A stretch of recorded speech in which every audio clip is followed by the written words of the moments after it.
इस चित्र में आत्माओं के पिता परमात्मा का परिचय स्पष्ट किया है। भगवानुवाच्य है, मैं जो हूँ जैसा हूँ स्वयं का परिचय मैं स्वयं देता हूँ।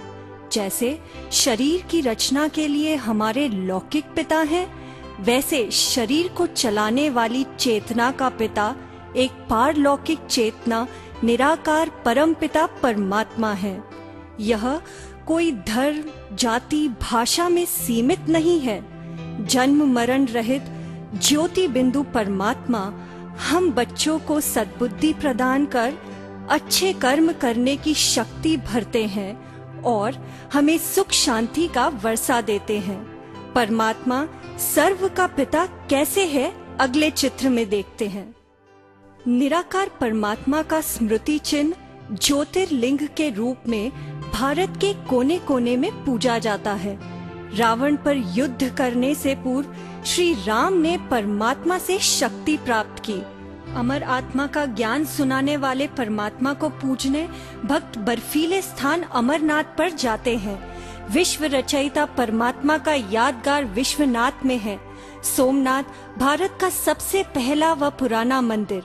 राजा विक्रमादित्य ने शिवलिंग की यहाँ स्थापना की।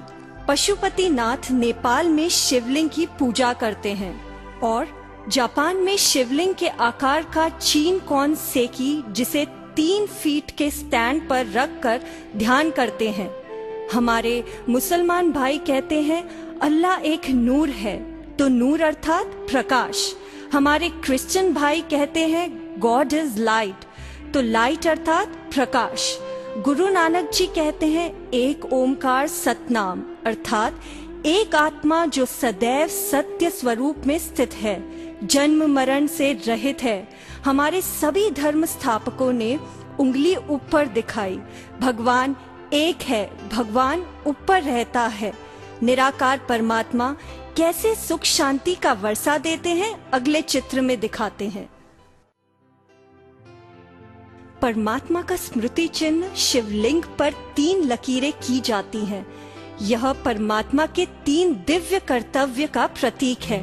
निराकार परमात्मा मनुष्य सृष्टि के साकार तन ब्रह्मा के द्वारा सद्गुणों की स्थापना करते हैं, जिससे यह संसार नवयुग सतयुग बन सकता है। परमात्मा हम बच्चों को विष्णु अर्थात देवी देवता बनने का लक्ष्य देते हैं।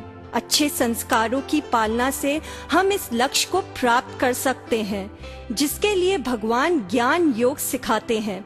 मन, वचन, कर्म की पवित्रता के अलंकारों से सजाते हैं। शंकर की तरह तपस्वी अर्थात अच्छे विचारों की दृढ़ता से हमें अंदर छुपे बुराइयों को खत्म करने की शक्ति सर्वशक्तिवान परमात्मा से प्राप्त होती है।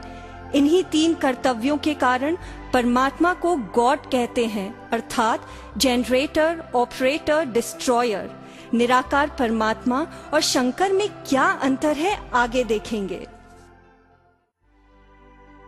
इस चित्र में दर्शाया गया है शंकर आकारी देवता हैं एवं परमात्मा शिव का स्मृति चिन्ह ज्योतिर्लिंग है। शंकर किनका ध्यान करते हैं? जी हाँ, निराकार परमात्मा का। इसलिए हम कहते हैं शिवरात्रि, शंकर रात्रि नहीं, शिव पुराण, शंकर पुराण नहीं। शिव अर्थात संस्कृत में अर्थ है कल्याणकारी, शंकर अर्थात विनाशकारी। दोनों के कर्तव्य विपरीत हो गए। शिवरात्रि अर्थात अंधकार वाली रात्रि नहीं, परंतु मनुष्य अज्ञानता के अंधकार में जब विकर्म करता है तब दुखी अशांत होता है। कल्याणकारी शिव परमात्मा ऐसे समय में आकर ज्ञान का प्रकाश देते हैं, तब मनुष्य विकारों से मुक्त हो जीवन में सच्ची खुशी का अनुभव करता है। परमात्मा का निवास स्थान कहाँ है, आगे के चित्र में देखेंगे। जब भी हम भगवान शब्द कहते हैं तो नजर ऊपर की ओर जाती है। ऊपर अर्थात एक लाल प्रकाशमय स्थान, जिसे परम धाम, शांति धाम, मुक्ति धाम कहते हैं। ज्योतिर्बिंदु परमात्मा एवं हम आत्माओं का निवास स्थान यह है। यहाँ से धीरे धीरे आत्माएं नीचे पृथ्वी रंग मंच पर पाठ बजाने आती हैं।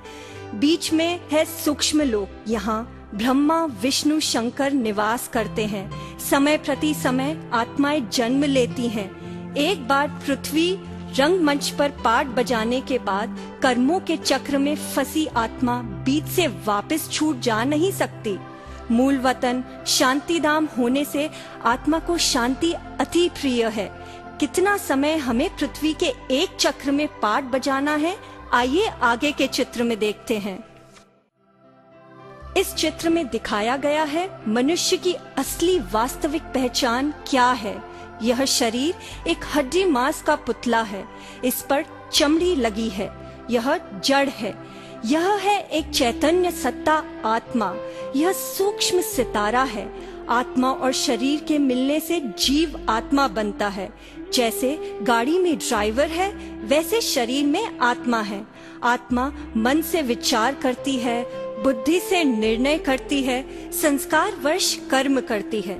आत्मा भ्रुकुटी में निवास करती है, आंखों रूपी खिड़की से देखती है, मुख रूपी माइक से बोलती है और कान रूपी ईयरफोन से सुनती है। आत्मा शरीर रूपी ड्रेस पहनकर पाठ बजाती है। जब जब आत्मा शरीर रूपी ड्रेस बदलती है, तब तब उसका एड्रेस भी बदल जाता है। इस प्रकार पृथ्वी रूपी स्टेज पर हम कितनी बार पाठ बदलते हैं, आगे के चित्र में देखेंगे। इस चित्र में यह रहस्य है कि सृष्टि चक्र 5000 वर्ष का है, जिसमें 4 युग हूबहू रिपीट होते हैं। सबसे पहले है सतयुग यानी कि गोल्डन एज। इसमें संपूर्ण सुख शांति, दुख का नाम निशान नहीं है। इसके बाद है त्रेता, जिसमें सुख थोड़ा सा कम हो जाता है, इसे सिल्वर एज कहते हैं। 2500 वर्ष तक हम बहुत स्वस्थ खुशी से भरा जीवन जीते हैं। इसके बाद जब आत्मा देह भान के वश हो विकारों में फंस जाती है, तो द्वापर युग ताम्र युग आता है। यहाँ से हम पूजा पाठ कर भगवान को पुकारना शुरू करते हैं और अनेक शास्त्रों का निर्माण होता है। इसके बाद आता है कलयुग यानी कि आयन एज। मनुष्य आत्मा बुद्धिहीन हो कर्म भ्रष्ट हो जाती हैं और अति दुख, अशांत, रोगी, भोगी बन जाती हैं। परंतु यह चक्र है, चक्र का काम है घूमना। अब फिर सतयुग आ रहा है, लेकिन वहां जाने के लिए परमात्मा गीता में दिए हुए वायदे अनुसार आज पुरुषोत्तम कल्याणकारी संगम युग में ज्ञान योग से तैयार कर रहे हैं। परमात्मा से पूर्व अनेक धर्म स्थापक पृथ्वी पर अवतरित हुए। उनका कार्य कैसे चलता है, आगे के चित्र में देखेंगे। इस चित्र में कल्प वृक्ष दिखाया गया है, जो गीता में ऊर्ध्वमूल दिखाया गया है। सर्वप्रथम सतयुग में श्री कृष्ण और श्री राधा लक्ष्मी नारायण बन राज्य करते हैं। इस राज्य में एक देवी देवता धर्म है, एक भाषा है, एक मत है, एक का ही राज्य है। जब झाड़ वृद्धि को पाता है, अनेक पत्ते निकलते हैं, अर्थात जनसंख्या बढ़ जाती है। त्रेता युग में श्री राम श्री सीता का राज्य है एवं संपूर्ण एकता है। अब द्वापर में मनुष्य आत्मा जब भगवान को पुकारती है, तो अनेक धर्म स्थापक अलग अलग समय पर अलग अलग स्थान पर आवश्यकता अनुसार अवतरित होते हैं। कलयुग में धर्म स्थापकों के बाद अनेक साधु संत आदि के द्वारा मठ, आश्रम आदि की स्थापना होती है। आज बहुत धर्म का विस्तार हो गया है। अब भगवान फिर से ब्रह्मा तन से एक धर्म स्थापन करने आए हैं। इसलिए भगवानुवाच्य है, सर्व धर्मान परित्यज्य मामेकम याद करो। निकट भविष्य में धर्म युद्ध, मिसाइल युद्ध एवं प्राकृतिक प्रकोप से अब महापरिवर्तन होने जा रहा है। इसके पश्चात हम फिर वैकुंठ में जाएंगे।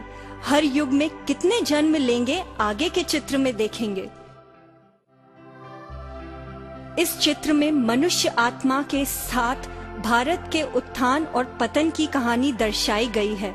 सतयुग में हम 8 जन्म लेते हैं एवं 16 कला संपूर्ण होते हैं। यहाँ जनसंख्या है 9 लाख। त्रेता युग में हम 12 जन्म लेते हैं और 14 कला संपूर्ण होते हैं। द्वापर युग में हम में 8 कला रह जाती है और हम 21 जन्म लेते हैं। अब हम पूज्य से पुजारी बन गए। यहाँ से हम मूर्ति पूजा शुरू करते हैं। कलयुग में आत्मा में कोई कला अर्थात दिव्य गुण नहीं रहे। यहाँ हम 42 जन्म लेते हैं। चरित्रहीन हो मनुष्य विकर्म की खाई में गिर जाता है। अनेक प्रकृति के तत्वों की भी पूजा करना शुरू करते हैं, परंतु हमें सुख शांति प्राप्त नहीं हुई। इस प्रकार 83 जन्म हम 5000 वर्ष में लेते हैं। अब हम पिता परमात्मा के पास अलौकिक 84वां जन्म लेते हैं।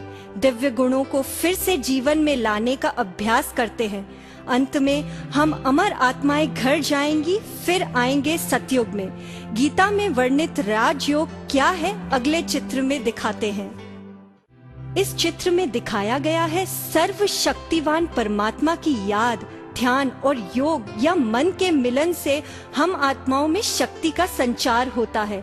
जैसे एक बच्चा अपने पिता को याद करता है, वैसे हम बच्चे आत्माएं पिता परमात्मा को करते हैं। ईश्वर से प्राप्त शक्तियों से हम सर्व प्रकार की बुराइयों से, व्यसनों से मुक्त हो सकते हैं। हमारे जीवन में खुशी और उमंग, उत्साह आ जाता है। हर प्रकार की परिस्थिति का सामना करने की आंतरिक शक्ति अनुभव होती है। इसलिए गीता में कहा है कि राजयोग से कर्म कौशल्य, अच्छे कर्म करने की शक्ति हमें आने लगती है। हम 1 से 2 और 2 से 4 सभी मिलकर एक दिन इस भारत भूमि को फिर से स्वर्णिम अर्थात सोने की चिड़िया बनाएंगे। इस प्रदर्शनी में दिखाए गए चित्रों पर संपूर्ण जानकारी प्राप्त करने के लिए आप हमारे स्थानीय सेवा केंद्र पर प्रदान की गई निशुल्क सेवाओं का लाभ लें। ओम शांति।